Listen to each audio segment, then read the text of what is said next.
Look at that. The crowd already beginning to amass. How are you guys? Ken Pryor's here, Morgan's here. What's going on, guys? And you can hear the excitement in the furry co-pilot's voice as well, probably. How do I connect with XPilot as an observer? It is on the connection screen. So when you hit connect, you're going to get that little pop-up window where you put in your call sign and your aircraft type, and there's a checkbox right there that says connect as observer. So there, not much more to it than that. You'll be able to, I think you'll be able to still transmit over AFV, but you won't be visible to me, and I think you will be visible on the list of area pilots in an air traffic controller scope, but you won't show up on their actual radar. All right, we have quite an adventure. We're here at this very nicely, busily modeled Vagar Airport, where we landed last time in our Douglas Overseas adventure. This is where we're taking our Douglas DC-3 up and over the North Atlantic. We started in the mid-Atlantic U.S. We're taking it up and over the North Atlantic and down into the U.K. and then around the Mediterranean for some sightseeing. We are in the Faroe Islands, which apparently are Dutch islands that are just north of the United Kingdom, and we're going to make our first landfall tonight in Scotland and in Barra Airport, which is that famous beach airport. It's the only commercial airport in the world that's got scheduled commercial flights where they land and take off from a beach. We have a modeled version, an add-on version of it here for XP11 over top of Ortho 4 XP scenery. So it should look pretty nice. I did load in and test to make sure that the beach airport all was rendering the way it should, and everything seems to be good. Let's come on to an outside view so we can see how nicely done this this Vagar airport is. We get the parking lot in the back, and we get the miscellaneous airport vehicles over there. We get the baggage, that nice little terminal building area there. We got some traffic in the distance there. There is the channel that we kind of maneuvered down in order to make this landing. Remember, we made 2 attempts at it. On the first one was a 3 bouncer. This is a very, very sloped runway, much drastically sloped runway. You can even see that the ramp area here is very sloped. You can see it in the little roadway markings there, that there's an upslope right there, kind of a beam where that baggage cart is sitting. So anyway, we're going to depart from here. I guess we'll have to kind of anticipate our return here as we come through. You notice I did have to, from the starting position our aircraft was given, I had to rotate it 90 degrees to put the door facing the terminal building, but also to make sure that we are able to taxi out of here. Better pushback does not work with any aircraft that does not have a nose wheel. So it will not, it'll give you an error message if you try to connect it to a DC-3 or any other tail dragging aircraft. So I decided, well, we'd cheat. And this is approximately where we parked at the end of that stream anyway, with the door facing the terminal building. So I figured to just rotate it 90 degrees from its starting position, and we'll just go that way. I mean, back in the old school days, you'd kind of rotate the door towards the building anyway. All right, well, here we be, and we are ready to talk about our flight tonight. This is from Vagar Airport in the Faroe Islands. Like I said, this is a Dutch set of islands from what I've read up in the North Atlantic, just north of the United Kingdom. We're going to be navigating essentially through dead reckoning. I go through the world low. There's really not any kind of airway system. We might be able to track that Mygenes NDB outbound. As I recall, we didn't receive it with too much of a distance, of a range. I don't think we'll even get it out to this point here. So we'll navigate just visually down to this tip of the island here as best we can. Hopefully we'll be able to spot that little cluster of islands, and we'll know for sure that's where we are. And then we're just going to dead reckon a straight south course, 180 degrees, 172 miles, and just try to make landfall. And the reason I did that, well, we got these 2 little islands here we can also try to spot as we go. But I figured we would just navigate to the closest point on this island, and we can even tune in this Stornoway VOR to see if we can get any kind of radio guidance once we get close. Marty is here. Marty, welcome back. Appreciate you being back here. We got a little bit of stuff to talk about that involves you as well tonight, so we'll get to that in just a moment. But once we make landfall here on this this island, and I forget the name of it, but it's an island that is part of Scotland, we will navigate it visually down. And again, we're on SkyVector. There's not a whole lot of notation about what this airspace is and what you should or should not be doing when you're in it. I went to the Navigraph low chart, and it didn't really provide too much additional information. So we'll figure it out, and I don't think there is going to be any VATSIM air traffic control when we get over there, because it's already, 1 in the morning over there as we're getting started. Where's my VATSPY map? Did I lose my VATSPY map? Where is it? Oh, there it is. Hold on. So, yeah, it's 1 in the morning in the UK already, and somehow I opened up my control panel on the other screen. We don't need that. But anyway, we're up here somewhere north of the UK, and we're going to be heading down this way. I believe I already filed, but I'm not showing up. Wait a minute, do we need to just refresh? Okay, there we are. Yep, so there we are. We're going to EKVG, and that's me, and we're going to EGPR. So these line masses are just too small to even be reflected in the geometry on VATSPY. But anyway, so that's our plan, and there's probably not going to be any air traffic control covering this area at what for them is starting at 1 in the morning. Yeah, and EGPR, like I said, Barra, Scotland, UK, and that's where they have that beach. We'll show you when we get there. Actually, it's going to look pretty cool. I looked at the add-on, and I booted up there just to make sure, and it looks pretty good. So anyway, that's the plan. Again, kind of VFR. Looking at the weather, 080 at 2 knots. Visibility seems fine. Then the cloud layer's broken at 17,000. That's not going to bother us. We're going to do a nice low cruise, nice low VFR cruise at 4,500. Stornoway reporting 190 at 6 with pretty much top end visibility, and EGPL Ben Bicula Island. That's our alternate landing point. They're reporting overcast at 4,500. But with high visibility. So we'll see how this goes as far as VFR. We may need to kind of do some scud running tonight, or we might just need to cheat with the weather. Again, with the lack of any kind of IFR airways here, I'm just kind of at a loss. We're just really going to make this one up as we go along. Realism might be slightly reduced for tonight's stream. But we will go ahead and get started. We're just getting ready to get the plane fired up. I did want to point out, and since Marty is here and reminded me to bring it up, we added a feature. We added some information to the both the Twitch channel panels and to the Discord server today, just to provide you guys some additional information about some of our stream partners, our channel partners, and these are organizations that we are connected with in some way. You guys have known for many long-time viewers have known for a long time that I've been associated with VATSTAR, which is an online pilot training organization for VATSIM. So we went ahead and listed them as a channel partner. You guys who have participated in the Bush League flights are more than aware of our friends Melvin Leroy and Downwind Sim, so we made sure to include them. And then the Virtual USA Flying Club is among them as well. So of course we do at least one, maybe 2 events with them every month, and wanted to make sure that I had a space on my channel to point you in the right direction to get to them. But we added a kind of a new partner, and we went ahead and made sure they were listed on that channel partners page as well, since we put that up today. And that is a website called simulatedAviation.com, and it's our friend Marty here, who is new viewer to the stream, kind of touched base with me and kind of showed me what that website was all about. And it just looks like a great place for all kinds of different aviation enthusiasts, not just general aviation, not just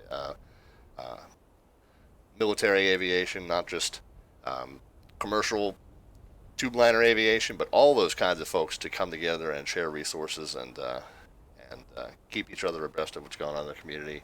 Yeah, and it is a really cool site. Ken Pryor says, I just checked that out, and it looks great.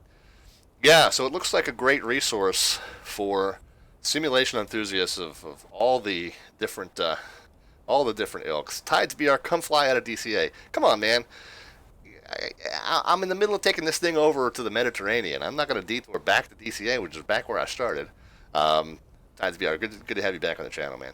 But yeah, simulatedaviation.com, and great resource for all kinds of different virtual flying and flying enthusiasts to gather and share resources and share passions and share stories. But one thing I felt like they were a little bit light on was VATSIM related content. So we made a pact, Marty and I, to get some VATSIM related content on the page, and they said, well, who better to start with than Slant Alpha Adventures? So I said, well, I could think of some, but but I'm flattered and honored, and so we'll go from there. So yep, new partners, please check them out. Marty says, yeah, let's do that, absolutely, buddy. So yeah, please guys check them out, and you know, it seems like a really great resource to get all of this information in one place, and so yeah, definitely show them some support and some love, and follow them and check out their news feed, because they've got a real good, actually, the friendly people indeed, absolutely. I think the biggest strength on that website right now is that news feed, because pretty much every major developer and development that has come out, you know, with new content, they've already got an article on it. So they're really on top of that stuff. So if you're interested in the newest add-ons that are out for MSFS, and the newest developers that are, you know, working on new things for the community, that's their number one home run right now, is that news feed. So check them out. All right, Simulated Aviation is here. Yep, that's the other half of that duo that creates that site. Awesome. All right, great. Oh, putting together some giveaways too. All right, well, feel free to hit me up if we want to make some sort of a combined giveaway effort. We're going to be doing some giveaways soon on this channel, by the way. We are very, very close to 300 YouTube channel subscribers and 1,000 Twitch followers.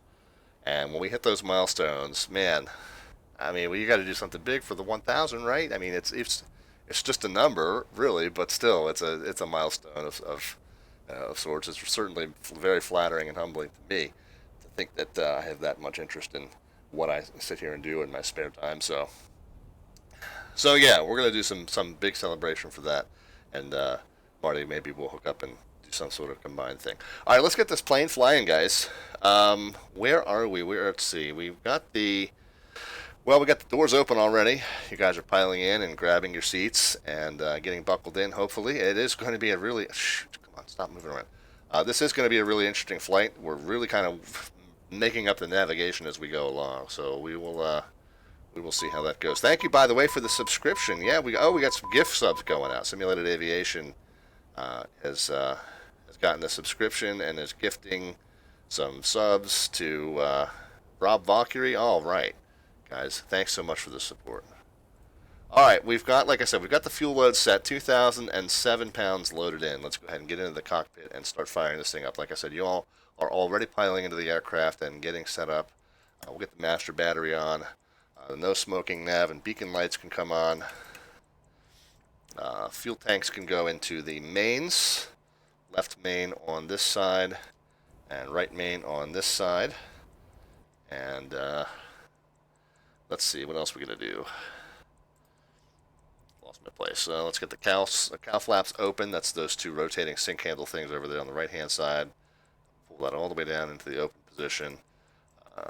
Right. And we can get the props full forward. That's the leftmost levers in this plane. We'll crack the throttles just a tiny bit. And we will start just on number 2. Back in the day, you guys, the doors on the number 1 side here. So while the number 1 doors were open, number 1 side doors were open, we would go ahead and fire up the number 2. It's the only APU we've got on this plane is that number 2 engine. So with the doors open on that side, the number 2 on the opposite side would be started up to run as your APU, and that's wouldn't be considered safe these days, but it's how they did it back then. So it's a 6-step process. We'll go mix, not emergency rich, just regular auto rich there. There. Mix, magnetos. We'll run the fuel pump. We will prime it. We'll clear it, and we'll start it. I don't know what I would do if there was somebody standing over there. I guess we would kind of start it anyway. Because, you know, some of these fools that are just kind of standing around over here. I mean, we'll just kind of, alright, well, there, yeah. Can't say we didn't warn you. Yeah, simulated aviation has got to be one of my favorite aircraft. Absolutely one of mine as well. All right, and with the engine running now, we can check and make sure we've got oil pressure, which has come up. The fuel pressure is artificially high because the electric pump is running, but we'll shut the electric pump off, turn the generator on, and we should see those needles stabilize, and they do. Clear the damn prop. Yeah, on this side, we'll definitely have to do that, Marty. Out of the way!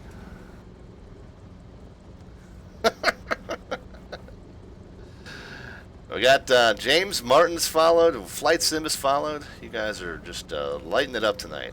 Melvin Leroy hitting us with the host as well. You guys are just all over it. All right, cool. You're distracting me though. You're making me lose my place. We have electrical power now. We'll get the inverter and the radio master on. We've already sent our flight plan. The progress bar up the top of the screen should be updated already. We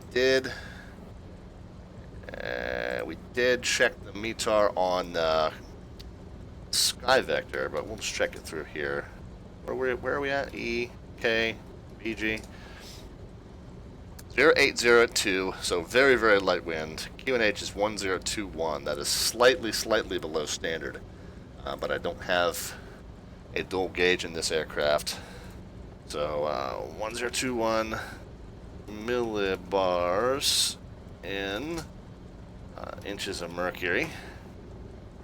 So 30 point. Is that what it was? 1021?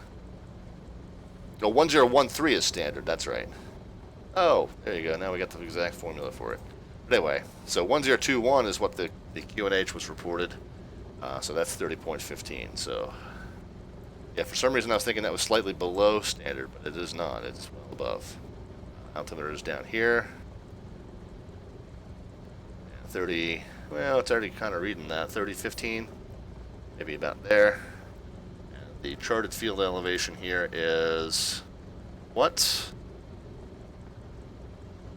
Charted field elevation is 280. Oh, yeah, that's pretty close. That's within about 20 feet of what's shown on there.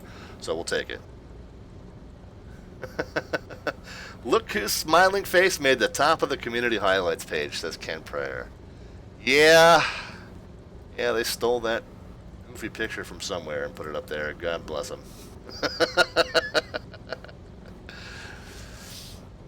Alright, we would obtain our clearance, but like I said, there is nobody to obtain it from. We'll just reconfirm that on XPilot. You see there's nobody listed in the nearby controllers. So we'll fly on as though we are cleared as filed. Go ahead and set our squawk to 2200. That's just sort of a VATSIMism. It's not really a real world code, but on VATSIM, if you're IFR but you don't have an assigned squawk, you just put in 2200. Oh, we're VFR tonight, 1200. Sorry. Filed at VFR because we're not really navigating through nav-aids because we don't seem to have any nav-aids to navigate with. So yeah, we'll do it VFR. See, transponder into altitude mode and squawk was set. Nav and ADF tuners is needed. Yeah, we don't really have nav aids to tune, except for, like I said, we had this one down here. Stornoway 115.1. I have every ounce of faith that we will not receive this in any way, shape, or form for quite some time. But we'll go ahead and tune it now just to have it set, and we're going to be essentially coming into it straight on south, so we'll set a 180 course to it. Not that it really matters what radio we approach it from. Whenever it comes in, we'll just center that. And again, we're not going to even really be navigating to it. We're just going to use that as a means to tell what our bearing to it is. But whatever it centers on, that's what our bearing to it is. And we're going to be essentially southbound at the point where we are headed towards that thing. So anyway, yeah, should be an interesting navigation exercise tonight. We'll see how it goes. All right, so nav and ADF tuners set. What was the next thing we did? So we can set the radio altimeter to 1x there for our departure. Basically, when that gets to 400 is when we go ahead and go flaps up, and we'll set the cruise power, or climb power rather. Go from takeoff power to climb power when that gets up to 400. So I usually set that into 1x for departure, so we will be ready. And our starting fuel quantity, we're going to start with 335 gallons. So if we were Going to divide that by 4 and see how much we were supposed to have per tank. What's 335 divided by 4, guys? 340 divided by 4 would be 150, 170. And divide that again by 2. Yeah, I'm sorry. 340 divided by 2 would be 170, and then divide that again would be 50. It would be 85. So I think if we got 4 tanks full of 85 gallons each, we should be good here. Because we know the right main is going to be a little less because it's been running. So there's 80, a little less than 90, a little less than that even, and the rest of them have kind of halfway between 80 and 90. So yeah, we're good. We got the right amount of fuel. Yeah, I always try to do it mentally, Marty, just to keep my brain cells fresh. It doesn't work out too well for me. All right, we are set, guys. Let's go ahead and make our announcement. Let everybody know what we're about to do. All right, ladies and gentlemen, this is your captain. On behalf of Slant Alpha Airways, would like to welcome you aboard flight number 514 with service to Barra, Scotland. We'll be pushing back from the gate here momentarily, expecting an on-time departure. Cruise altitude today is 4,500 feet. Flight time once we're airborne expected to be 1 hour 56 minutes. So buckle in, relax. We'll be underway soon. Thanks for flying Slant Alpha Airways. All right, let's go, guys. Go ahead and get these doors shut. There they are. Seatbelt lights can come on. It's one of these up here. There we are. There we are. Come on. Go. There we are. And we'll go ahead and get that number 1 fired in as well. So again, it's a 6-step process. Oh, do I have that in auto lean somehow? Yeah, I got that in auto lean. Go ahead and get that in auto rich. All right, so mix, magnetos, fuel pump. Prime it. Clear it. Yo! Clear prop. Move it. And start it. Alright. Did you die? No? You're good. Okay, good. Alright. Less paperwork for us tonight. That's good. And again, once the oil pressure stabilizes, it should come up right away. Fuel pressure is artificially high in the number 1 because the electric pump is running. We'll shut the electric pump off and generator on, and again that fuel pressure should stabilize down at the normal level for when the engine driven pump is running, and everything appears to be all good. Alright, I think we are set, guys. We can sync our headings.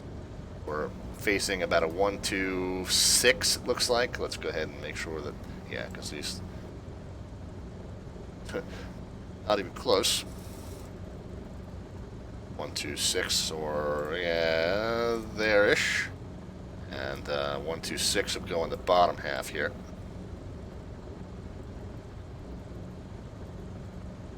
And then the top half I'm just going to set to 0 just so it's not distracting me. Who is that? The Mile High guy is here. What's going on? Back. I hate to tell you this, we are actually not going to be quite a mile high tonight. We're cruising at 4,500 tonight. Long time no talk. Yeah, man. Alright, let's see. Where did we leave off? Heading for synced. Flight controls can be checked. Oh, I don't have, guys, you know, I talked about how I had to move my entire setup up here. It's going to be just under 2 hours tonight. I don't have my control cam mounted. Now, I want to mount it right about here so you guys can kind of see what I'm doing with my controls during approach and landing. I don't have a mount for that yet. That's something I'm still kind of working on. I have it temporarily just hooked over that. So, I don't know, maybe you can watch my feet while I land. I don't know if that's going to be interesting to you or not. But there you go. You can... It'll do for now, right? So, anyway. Flight controls. Yeah, that's what we're talking about. So we just check the rudders, and of course the yokes are not visible. But of course we're not really checking the inside flight controls, we're checking the outside flight controls. But somebody out there will give us a big thumbs up to let us know that all the control surfaces moved the way they were supposed to move. Free and clear is what they call that. We can make sure that our trim is neutral. It should be pretty close there. And there we're good. Set flaps 1. And we're going to get the tail wheel. See, locked. It's locked, and now it's unlocked. Even though that's the backwards of the way the control should operate. So the arrow works that actually was a custom mod. AeroWorks doesn't quite have that modded yet, so we'll wait for them. But for right now, backward is unlocked in this aircraft. Go ahead and get our taxi lights on. Had hoped to be departing by 8:30 Eastern Time, and we're going to be just a couple minutes late, but we are taxiing out now, and it is a pretty short taxi because it's pretty much the parking pad, the runway, and blah blah blah. That's it. With the winds nearly calm, we're just going to take the taxi to the shortest runway. I'm trying to find my Navigraph charts. Oh, there we are. Let me just do it this way then. So with winds calm, we'll just depart. This will be the shortest taxi, departing out to 1-2, and then departing that way. Kind of a right crosswind to go southbound. Anyway, so that means we got a taxi to our right, and then we'll make a right turn at the runway. All right, guys, we ready?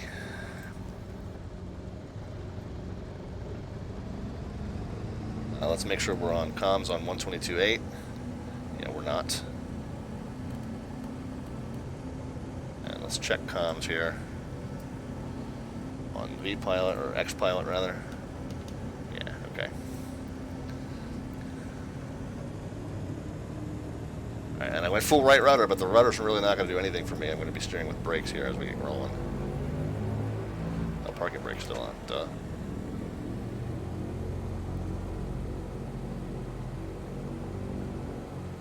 See what I mean, Marty? Exercise the brain. You'll use it or lose it.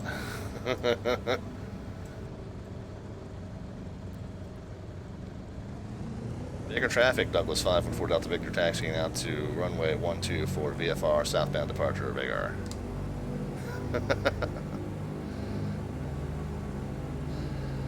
On the taxi out, a few things that we need to make sure we get done. We'll check our hydro pressure, those two white old school barometer looking things over there, they're reading normal, so that's good. I'm trying to steer the plane while I do this, it's not easy. Get the cowls into trail. With the trails in the cowl.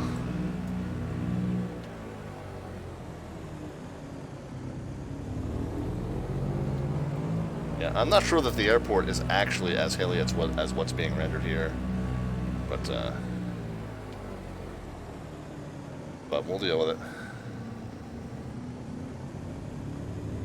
Alright. Bigger traffic, Douglas 514 Delta Victor is going to be back taxiing 12 for a VFR southbound departure, Vagar.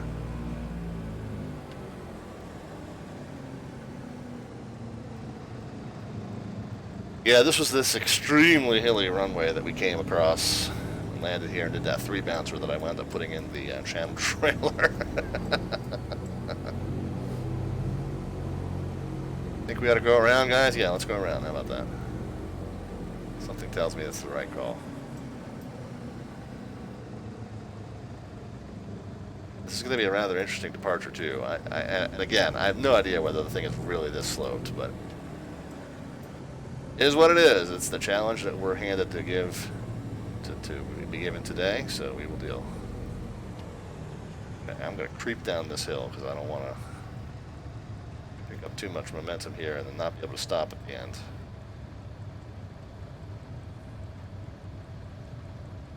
Melvin Leroy is here. And I'm just edging the brakes down as we go down. I'm probably heating the heck out of them.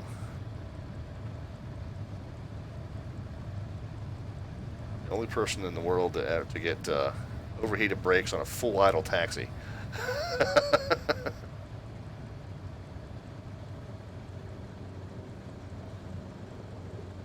Alright. Spin this sucker around.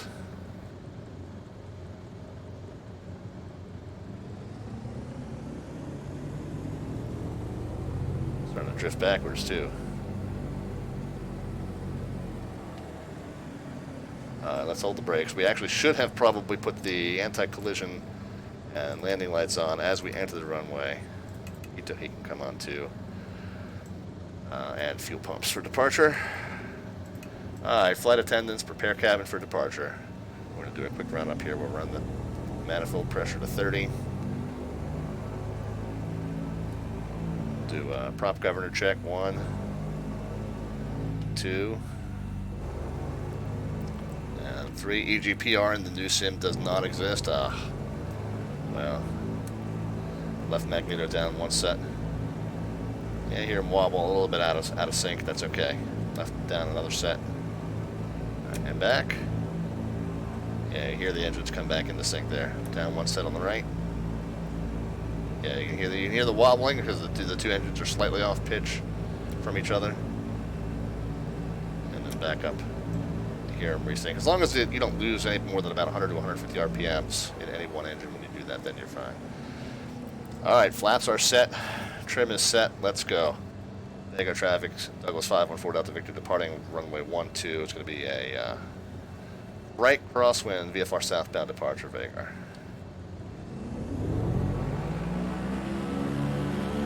Takeoff power is 45.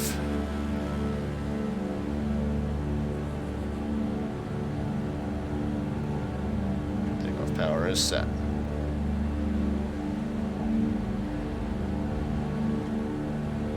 Speed comes up, the tail will come up. We're gonna watch. We gotta really watch. We're not gonna prop strike this thing.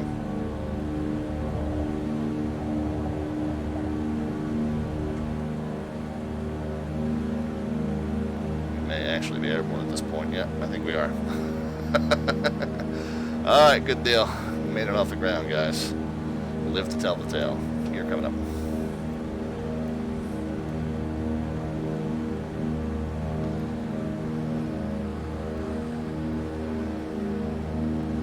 Looking for 400 feet AGL. Lower right there. We got it. We can go 25 and 40.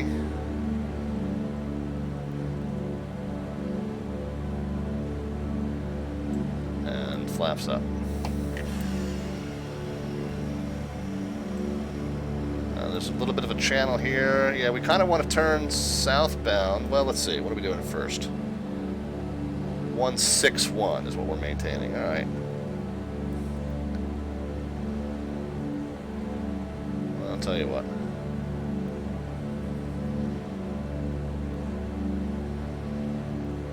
We'll make the right. We'll go over this channel. We'll make the right turn afterwards.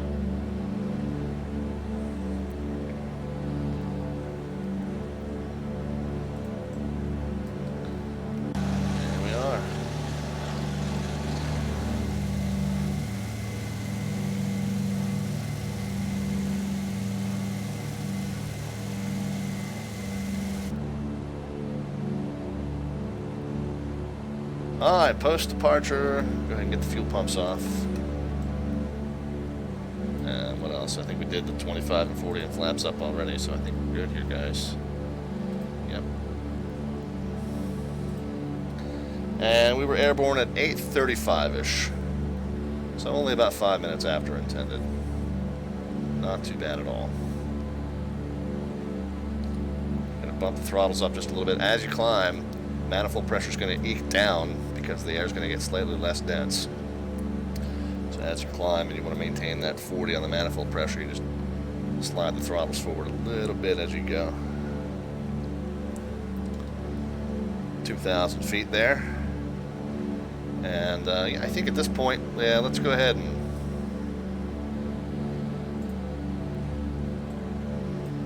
we really... Okay, so here's that channel. Yeah, we do want to kind of follow that channel out.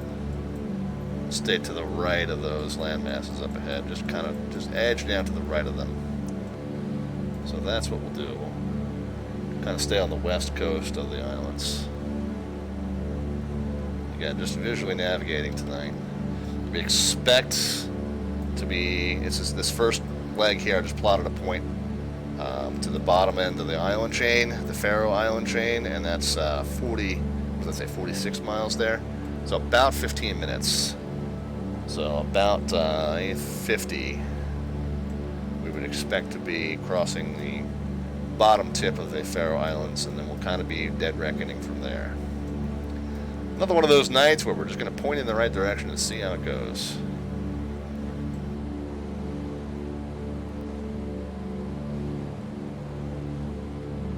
Fly 101 is here. Simulated Aviation sending us some love and some new friends. Thank you for checking in, man. Appreciate it.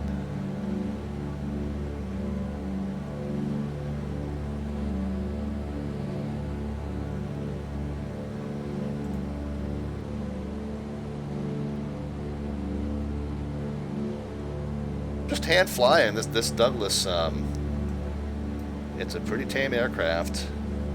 And I don't have any experience flying in Douglas in the real world. I don't have experience in flying anything in the real world. I just know what I've been told from talking to many pilots over the years. But this is essentially a giant 172 with 2 engines.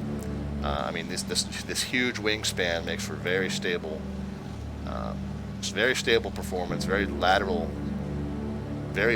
stable aircraft. You barely have to touch it. And vertically, it just tends to trim pretty nicely. It's heavy for a twin piston, so it doesn't do anything in a hurry. But the beauty of that is that it just takes such a light touch on the controls. It's 4,000 feet, another 500 to go. Keep the throttles up to 4,000 or 40. Sorry, no, 40 on the manifold pressure. That's not times 100.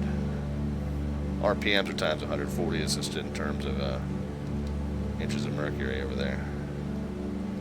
But yeah, get it nice and kind of just pointed in the direction you want it and just look mono hands.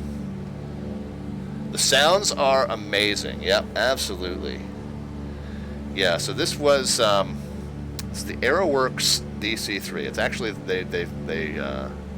they publish it as a C-47 Skytrain, which was of course the military variant of the aircraft. Same thing, same bird on the inside though. The first version of this thing did not have this sound set. This sound set was added on by a group called Sim Acoustics, and it was a freeware add-on mod for the freeware add-on mod.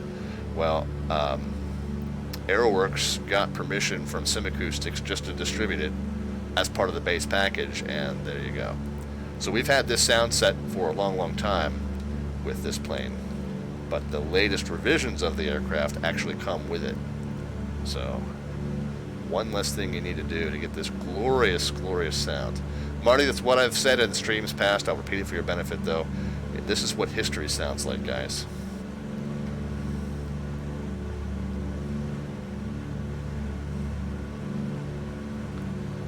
At 4,500 feet, we are at cruise.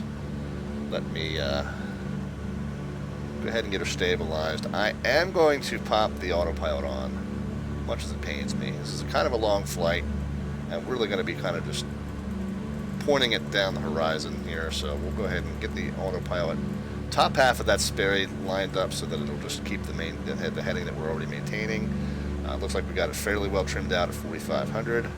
Go ahead and turn the autopilot on and level and heading mode. Let me just double check that that is all, yeah, level and heading both lit up in green. Always want to make sure that the autopilot goes into the mode you think it's going into.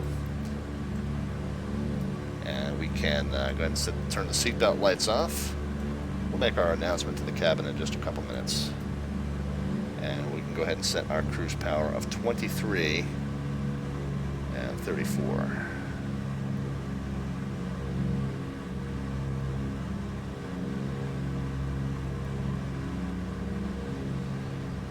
The other thing we want to do is go ahead and turn our tanks into aux, left aux and right aux. We will in just a moment. We will check the fuel balance. That'll be our first task at cruise, is check the fuel balance. We have the right engine running on the ramp, so the right main is actually going to be a little lighter right now. So we'll rebalance. We'll run the left main for a couple extra minutes just to get it balanced out, and then we'll go back to the auxes. But we'll get that all taken care of. The mix can go into auto lean. Right there and there. They do clunk into position there. You can feel it, but you can't really hear it with the engines running. And the cowls, whoops, not open. They can go closed. All right, now with the cowls closed, the cylinder head temps are going to kind of run away from us a little bit. The plane is a little bit better about that than it used to be, but there's a chance those temps are going to spike. You should be able to run it exactly like I've got it, and it should be perfect. and we know that the engines are not simulating any failures. So the fact that those cylinder head temps are going to run away is a simulation problem, not a engine problem. But we'll just twist the cow flaps open just a touch. When they get up closer to the top end of that green range, we'll twist the cow flaps open a touch just to make sure they stay. And there's no failure simulated. They're not going to overheat and die on us. But just to kind of keep things looking the way they should, we'll tinker with the cow flaps and make sure that they stay. I'm transmitting.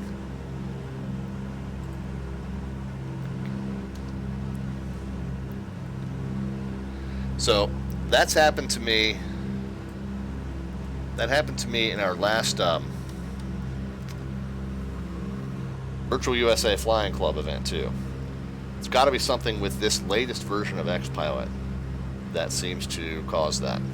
Thank you very much, Mork, for letting me know. Not that there's anybody else around but you. But still, that's happened to us a few times now, so we'll have to really be careful about that and see if we can help Justin, the developer of XPilot, figure that out, because that's happened to me a bunch lately, and it's all been since the latest update of XPilot. So 23 and 34, there we go. Temps are still looking okay. We'll keep an eye on them.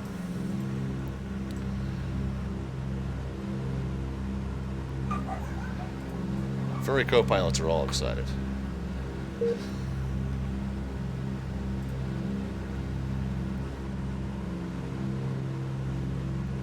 Ladies and gentlemen, we've reached our cruise altitude of 4,500 feet and have turned off the fasten seatbelt sign.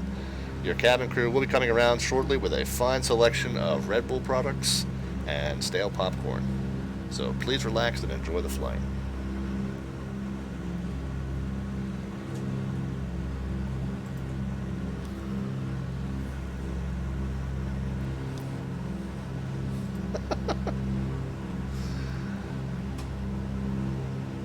Speaking of Red Bull products.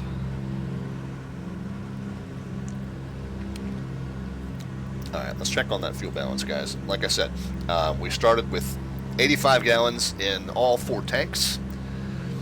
And when we started on the ramp, we ran the right main.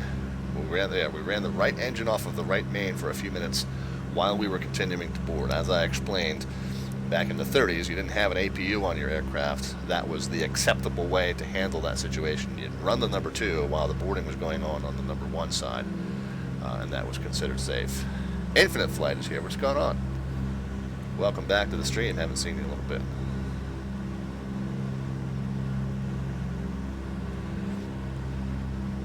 I have been well. Yeah, we're doing well, man. You've seen that the locale has changed a little bit. You can, well, first of all, I have a face cam for one.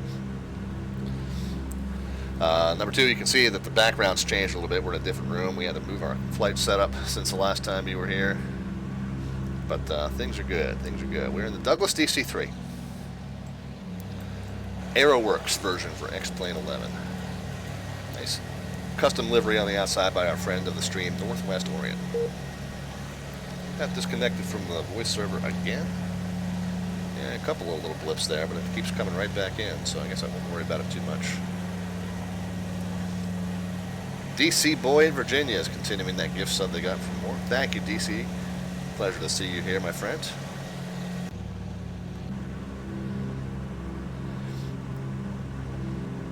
And Latrell is here as well. Latrell, welcome, welcome. Glad to have you aboard. All right.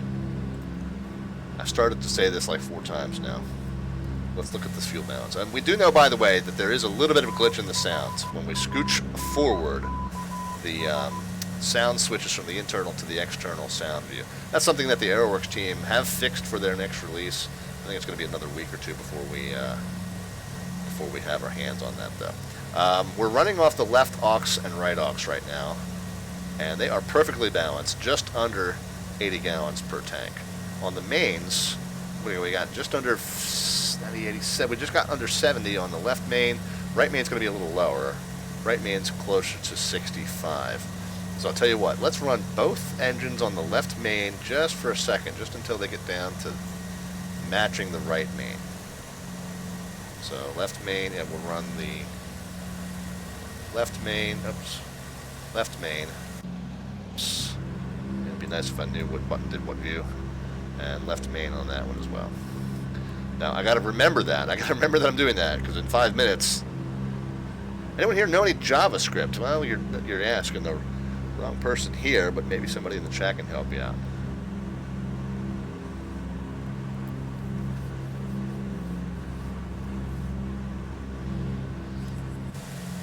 So we're basically going to monitor the left main. We want to run both engines on the left main just until they get down to about there. I meant to check, by the way. The AeroWorks should have another update coming out anytime now.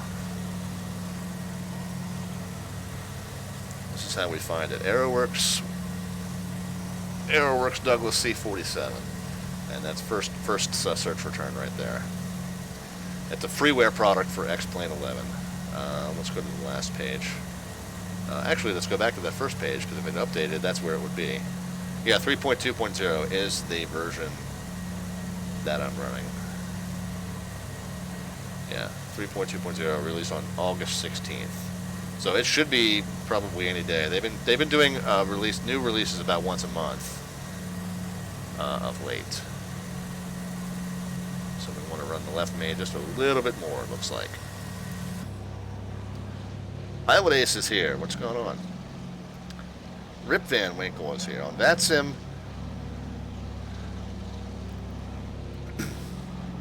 On VATSIM, if only center or approach is online, do I contact them for clearance? Rip Van Winkle, the answer is it depends on the exact circumstance. But if you're at a towered field, if you're at a field that normally has a control tower, and that control tower is not manned, but the approach or center space that overlies that, then the answer is yes. You would just kind of contact the approach or center controller, and you would just call them approach or center or wherever they are, but you would call them for your clearance, and then your taxi instructions, and then your takeoff clearance. So yeah, it's that top-down philosophy. A lot of times, so I work, occasionally you'll see on stream that I work towers in the DC, Washington DC area. Often it's going to be Dulles International or Washington Reagan National or Baltimore Washington International. So any one of those 3 airports, plus occasionally Norfolk and Raleigh-Durham and a couple of others in the DC area. But when I'm on as a tower controller by myself, I'm also handling clearances, IFR clearances, and I'm also handling ground taxi movements. So, but in each case, when they're calling me on my main tower frequency. They're not switching to the clearance and the ground frequencies and talking to me. Like, we don't multiplex. We're not supposed to multiplex them. They can. It's capable of it, but we're not supposed to. You're supposed to just call the one guy on the one frequency. And you don't refer to him as clearance and ground and tower. You just call him tower the entire time. Yeah, we got the... I saw something down there. I wasn't sure if it was a carrier or if it was an oil rig. Oh, it is a carrier, yeah. Yeah, we did a touch and go on the... we did a tour around Hawaii with part of Virtual USA Flying Club. And we did a touch and go on the carrier. That was with the Beach Baron. I don't know if I'm brave enough to attempt that with the DC-3. Yeah, my grandfather, whose name is on the nose of this plane, he actually did that for real back in World War II. Not in DC-3s. He did that in Corsairs, Wildcats, and Hellcats, but he flew for the U.S. Navy in World War II.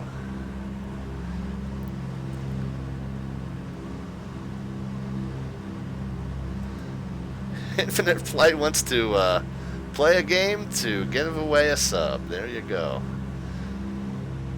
Infinite Flight, I appreciate the gift sub. To whomever the eventual winner is.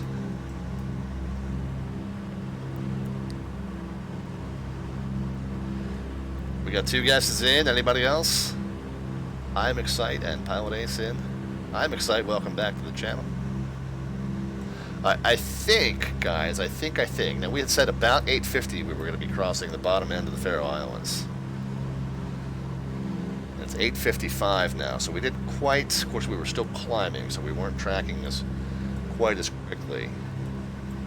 But I do think, like, we need to kind of check, and does this cat-shaped inlet over here on our left, are we seeing that? Kind of need to make sure that we are where we think we are. Let's kind of peek out the... Oh yeah, that's definitely it right there. Okay, so we are where we think we are, for sure.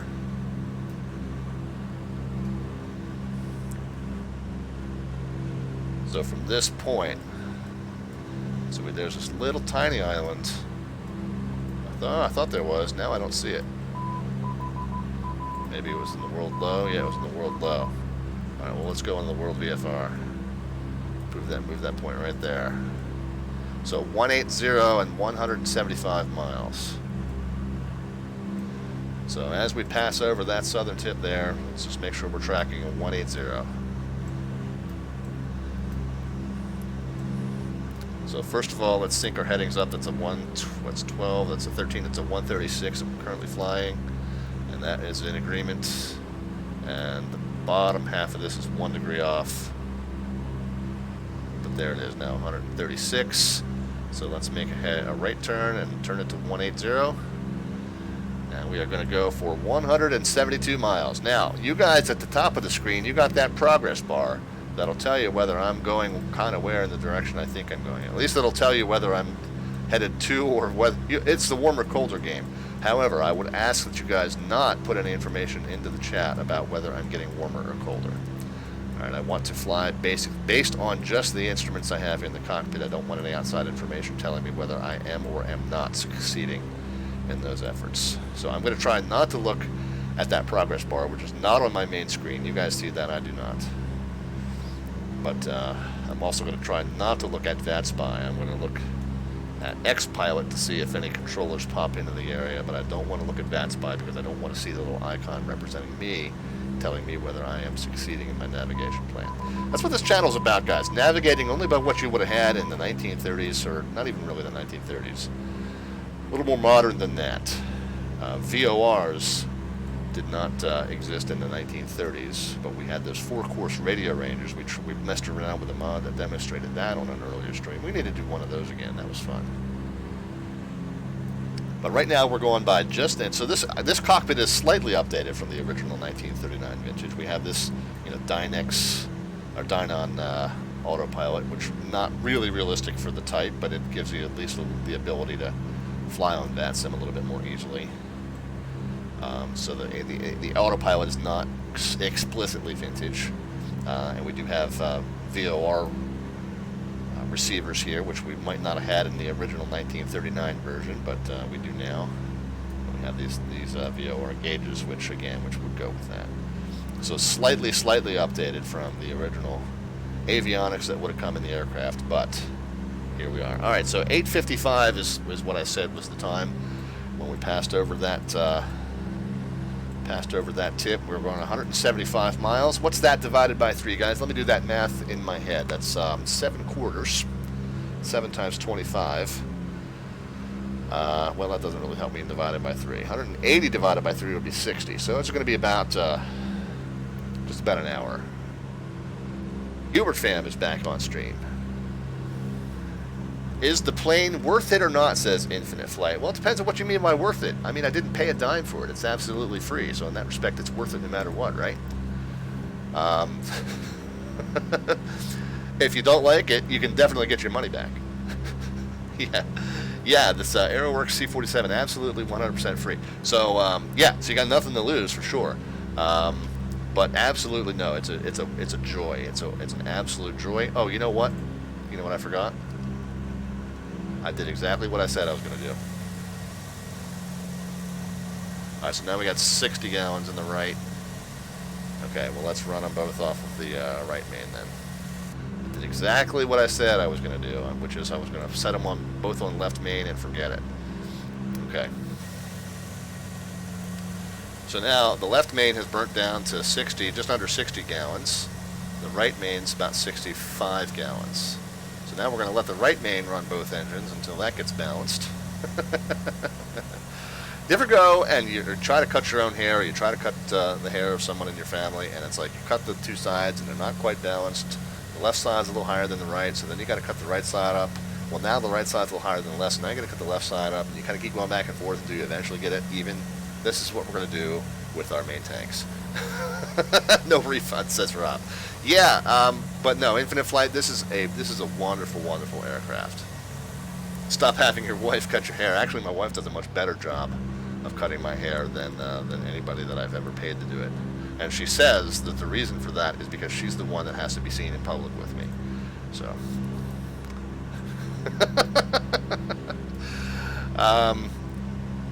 Anyway, but no, this is the most photorealistic and immersive DC-3 cockpit I have seen on the in flight simulation, and it's almost 100% perfectly functional. Almost all of it works as it should.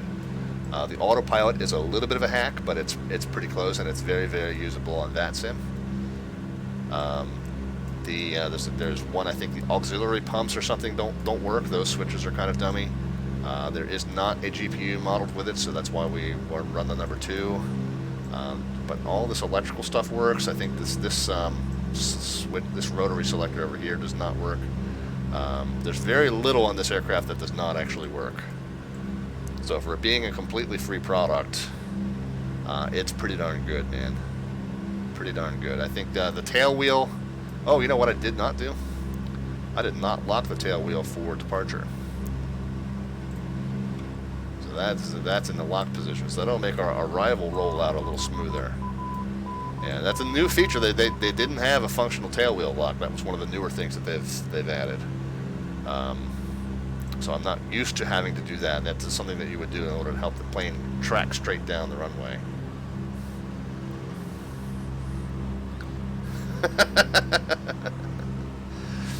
Mile High guy hitting us with the rating party. Thank you so much for that. We appreciate it.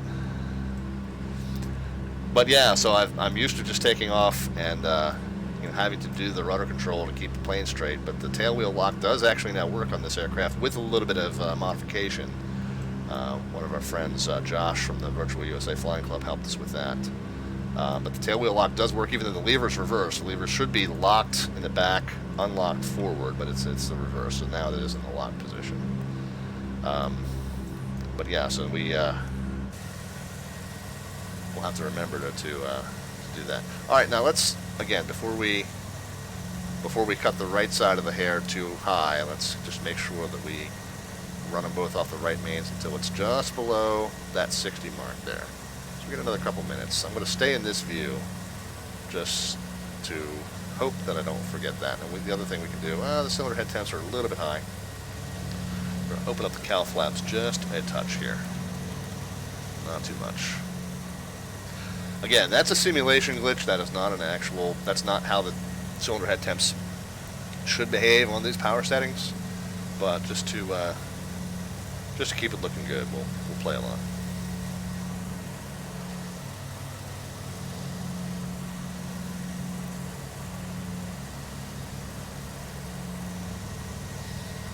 All right.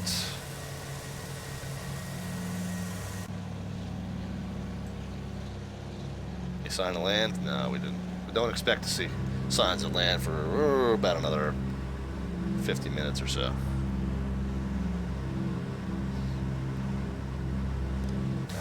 Like I said, I want to keep coming back to this view so I remember what we're doing here. So again, we took off.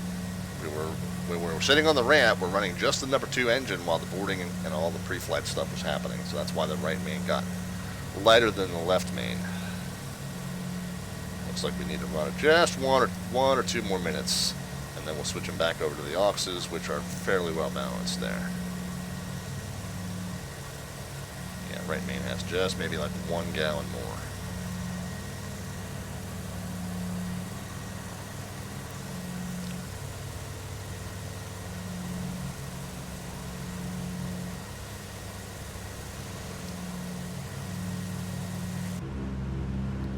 Yep, so a little bit of a sound glitch there. So what happened was they redid the dimensions of the cockpit, and that's why when you slide forward, it kicks it to the external view. So they're going to fix that in the next update. Yeah, but again, this is a completely freeware product, and I dare you to find, except for maybe the Zebo mod, I dare you to find a more beautifully done and immersive free product. Left and right main look pretty balanced. Let's go ahead and switch everything back to the aux tanks, guys. Right engine goes to right aux. Left engine goes to left aux. Alright. How'd our cylinder head temps shake out? Yeah, they're coming back down into the green range. Okay, we're good, guys. Everything's good. Everything seems to be going along. We're at 23 and 30. Should be about 34, so we'll bump the throttles up just a touch. Let's get that extra 2 or 3 knots there out of that extra half of an inch of manifold pressure. Nothing on that VOR yet. Got the flag up saying that it's not receiving anything, so that's how you tell that it's not just perfectly centered. It's actually not receiving anything, because you get that red and white flag there, which tells you it's dark. No DME. That's kind of another hint, but there are VORs that don't have DME. So just because it's reading 0 and perfectly centered doesn't necessarily mean that it's not receiving anything. But that red and white flag does tell you that it is dormant. So we'll continue on. Like I said, we got about we thought we were going to go for about an hour. Do they have the fly-by-wire 320 for MSFS? I know. Oh, do I have it? So I know that there is a community modded version of that A320 Neo. It comes default with it, or at least the package I got. I got the full super deluxe, whatever they call it, the high-end package of the MSFS, and I know it comes with that A320, and I know there's a community mod for that now that's supposed to kind of make that very kind of parallel with the Zebo, where it's community. Oh, that's an add-on Infinite Flight. No, I don't have it then. I know there is, like I said, there's a community project that takes the default A320 and is trying to make it, very similar to Zebo, where it modifies the. Okay, that's the one we're talking about. Yeah, okay. Yeah, Marty says it's a poor aircraft. Yeah, I think all the default planes in Microsoft Flight Simulator, they're missing some pretty substantial functionality. So there is a patch for that coming out on the 20th of September. So what is that? What are we on today? Is this the 14th? What is today, guys? I've lost all track. This whole pandemic thing. So yeah, they said no later than the 20th. So that'll be this coming Sunday. There's a patch due out. And avionics functionality is one of the things that they did say. The developer log did say that they would be addressing in that patch. And Pilot Ben says, to be fair, they're not meant to be amazing quality. They're meant to be beginner planes to get people into the sim. Yeah, and that was going to be my next point, Ben. Welcome back to the stream, by the way. I haven't seen you here in a good long time, but welcome back. But that was going to be my next point was, think about the default planes in FSX. And I know we've been kind of a little spoiled because the default planes in X-Plane, pretty functional. They're not perfect. The FMC, the default X-Plane FMC, has plenty of quirks, but it's functional. You can get through a flight on it. FSX, you didn't have that. You had this pretend GPS that it came with that you could force a route into, but then if you weren't able to modify that route in flight, it was really, really limited. You had to have all kinds of freeware add-ons, or you had to go ahead and pop for a payware add-on plane to get the kind of functionality that you needed in order to fly realistically in an air traffic control lane system. So that's kind of what I'm getting at. Microsoft Flight Sim 2020 is approached very similarly. Like, the planes are just functional enough to tool around in. Those of us who are in the serious flight sim community, which, trust me guys, we're a small niche of that community, they expect to sell, put it in perspective for you, they expect to sell over 2.25 million copies of that thing. VATSIM just recently announced that they have 100,000 active members. So that is what?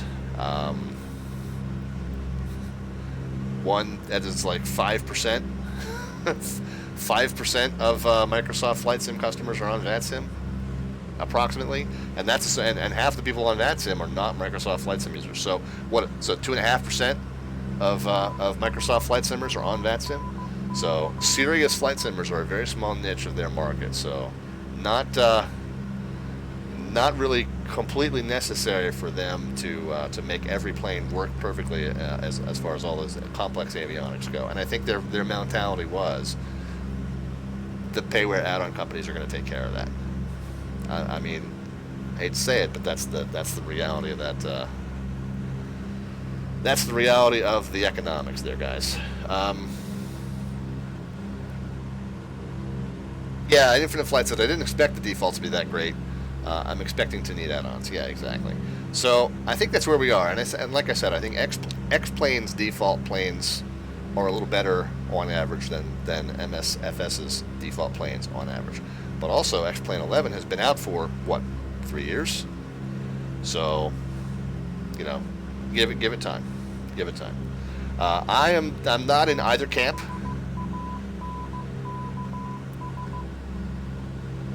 We've got B Valley there that has hit the follow button. We've got Pilot. I love the call sign, by the way. Pilot has followed. Delta. Can I help you? I'm not sure why those alerts are not showing up in the chat for the moment. That happened to be once or twice before. So if I've missed anybody, let me scroll through the alerts.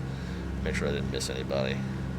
Oh, we got Peyton Gamer with the follow a little bit. Yeah, I apologize if you're still with us, Peyton Gamer. I apologize for missing that. Chuck Yoga hit the follow button a while ago. Yeah, you guys. I don't know why they're not appearing in the chat. Those alerts are not appearing in the chat like they should. But thank you guys for being with us tonight. Ben says, yeah, that's exactly. They've got already 1 million copies. Not surprising. A very small group of people will want to do it legit, and that's exactly my point. And that's why, guys. Ben, I'll come back to the rest of your message in just a moment. That's why, guys, those of you who are new to the stream tonight that are not on VATSIM, of course, we're flying on VATSIM tonight, but we don't have any air traffic control in our area. That's not too surprising, I guess. We're in the very, very far North Atlantic.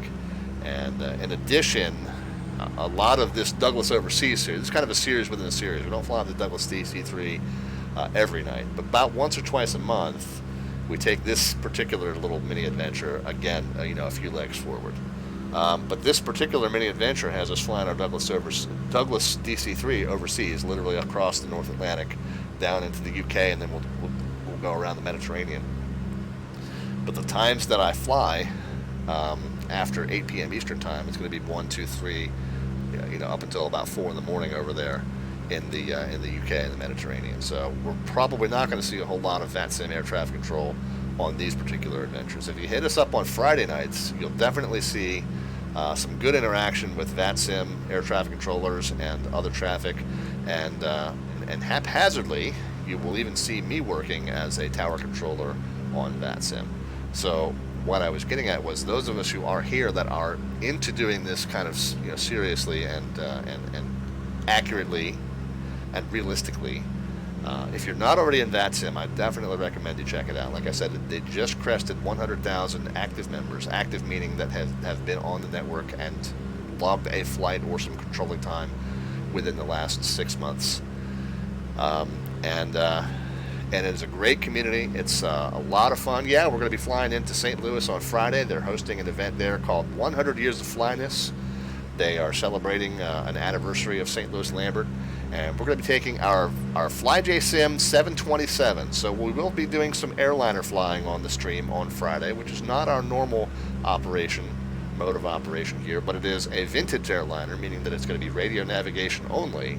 So very much in line with what we do on this channel. So yeah, the FlyJSim 727 100 as Eastern Airlines, and we're going to be flying to and through St. Louis Lambert Field for their anniversary event on the Friday Night Ops on VATSIM this coming Friday. Pilot says, yeah, for sure, find someone who's willing to give you some solid tips, and VATSIM is a lot of fun. To that end, Ben, I've got some tutorials that you can look at over there. The very bottom left-hand corner, you got my YouTube link. My YouTube